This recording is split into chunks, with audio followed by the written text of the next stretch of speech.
Indian and Pakistani soldiers have exchanged gunfire in Kashmir for a fourth night in a row. It is the latest escalation of tensions between the two countries since gunmen killed 26 people, mainly tourists, in the disputed region last week. India has blamed the attack on Pakistan, calling it an act of cross-border terrorism. Islamabad has denied the allegations. Delhi has released weekend footage of military exercises it said was to show its readiness for long-range precision strikes. And let's turn to the chairman of one of the parties, the PPP, in the governing coalition in Pakistan. Bilawal Bhutto Zardari is a former foreign minister of Pakistan and the son of former Prime Minister Benazir Bhutto, the first woman ever elected to lead a Muslim nation. Welcome to DW. We have just heard in our report from Kashmiris concerned about war breaking out between Pakistan and India over the killing of 28 civilians. How concerned are you about war? Thank you. Thank you so much for having me. As far as the terrorist attack that took place in Indian-occupied Kashmir, I, along with the government of Pakistan and the people of Pakistan, have joined in the condemnation. Pakistan is a victim of terror. I myself am a victim of terror, and we want nothing more than the eradication of terrorism, not only from Pakistan, but from this entire region.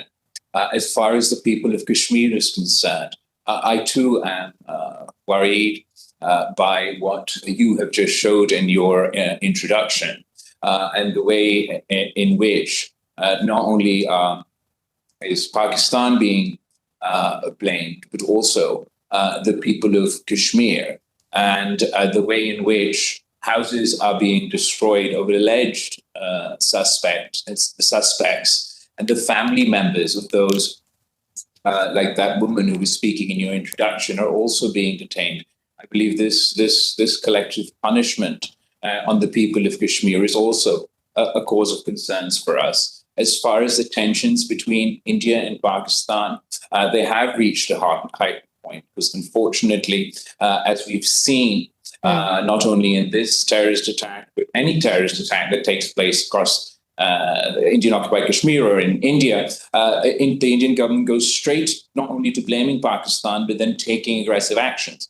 The most recent, other than the further restrictions of diplomatic tensions, the decision by India as a reaction to this terrorist attack to suspend the Indus Water Treaty is an outrageous and illegal step that they have taken. And I want to come in there, Mr. Zardari, because I want to come in there, Mr. Zardari, because you've personally raised the spectre of war in a speech. You said that as a result of this attack, if India shuts off water from the Indus River flowing into Pakistan, what you're just referring to, you said, quote, blood will flow. Now, you are a diplomat, the former chief diplomat of Pakistan. That wording, that phrasing, that language is not particularly diplomatic and is unlikely to calm tensions. You're absolutely correct as far as it not being diplomatic. I'm no longer the foreign minister of Pakistan, and I don't represent Pakistan's opinion on the world stage or for the diplomatic community. I was speaking to the people of Sindh on the banks of the Indus River who've been protesting for the past many months, because we're already suffering droughts, and our own government had a proposal. Suffice to say that the people that I do represent are extremely sensitive about the Indus River, and we're a water-scarce country for a whole host of reasons. I'm sure you'll allow me some poetic license when I'm speaking at a political rally where I was quoting a historical quote in the context of how it has always been feared that if India was to weaponize water, if India was to shut our Indus River, then as a result, the two countries would go to war, and that often results in bloodshed. But I want to come back here, Mr. Zardari. I want to come in back here because I'm not calling for war, but I would definitely support what the government has iterated as their stance, that any move to implement this decision and restricts Pakistan's water would be considered an act. But Mr. Zardari, you probably know that experts say that India doesn't even have the capability to reduce the flow of water from the Indus River without undertaking a very huge and a long-term construction effort. Again, it is just in a world where we're seeking to calm tensions, inflammatory language like that to people who are affected, especially knowing what experts are saying about how practical India being able to cut the flow of water is particularly irresponsible. Even though you do not speak for the state of Pakistan, you are a powerful voice from the country. I would respectfully disagree. I believe perhaps the Western audience is unaware about how Pakistan is one of the top 10 climate stressed countries on earth. We're either in a drought or we're facing extreme flooding. How the perception that a country that is 7 times larger than us, a nuclear-armed country that we've already fought wars with in the past, is threatening to cut the lifeline for 200 million. But something that might not be very practical for them to do. It's very funny because you want me not to react.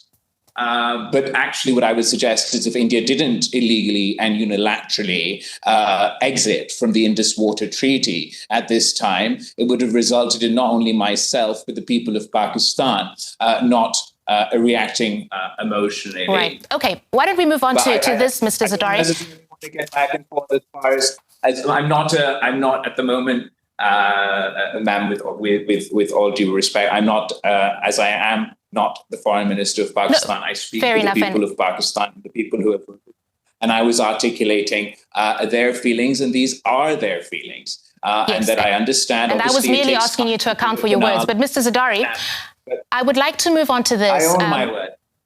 Thank you so much for that. The Pakistani government has denied any role in the Kashmir attack.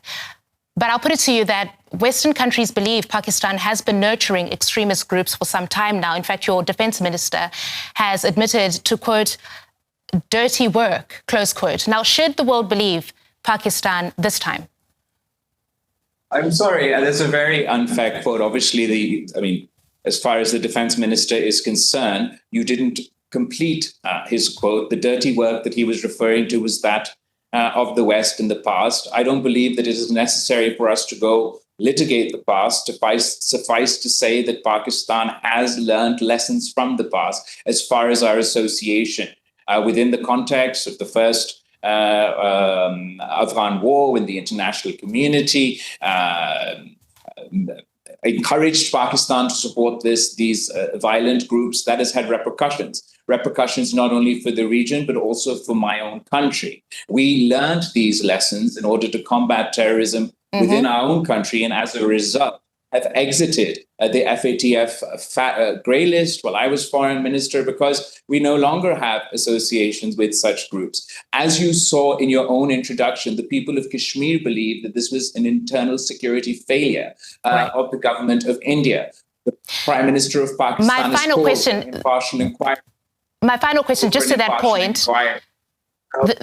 As far as the issue of terrorists are concerned, we want to combat terrorism. If India is also committed in combating terrorism, they should agree to talking and having dialogue with Pakistan. We can only work together to combat terrorism, whether it is terrorism that affects Pakistan or it's terrorism that affects... So is Pakistan investigating what happened in Kashmir? At the moment, the terrorist attack took place in Indian-occupied Kashmir.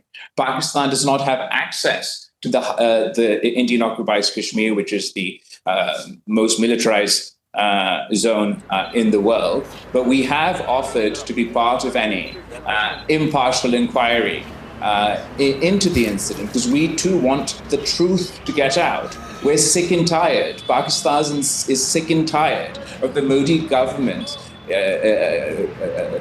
scapegoating Pakistan for every single security failure within India, and then within the Indian context, him scapegoating the Muslims of Kashmir and Muslims elsewhere for his own internal problems. I think it would be helpful, not only for Pakistan, but to address these concerns that India is insisting on to do with this particular terrorist attack. There should be an impartial inquiry so the facts come out and Pakistan is willing to participate in any such inquiry. Well, that's very clear. Thank you very much for that. The former Foreign Minister of Pakistan, Bilawal Bhutto Zardari, we appreciate you coming on to DW News today. Thank you. Thank you.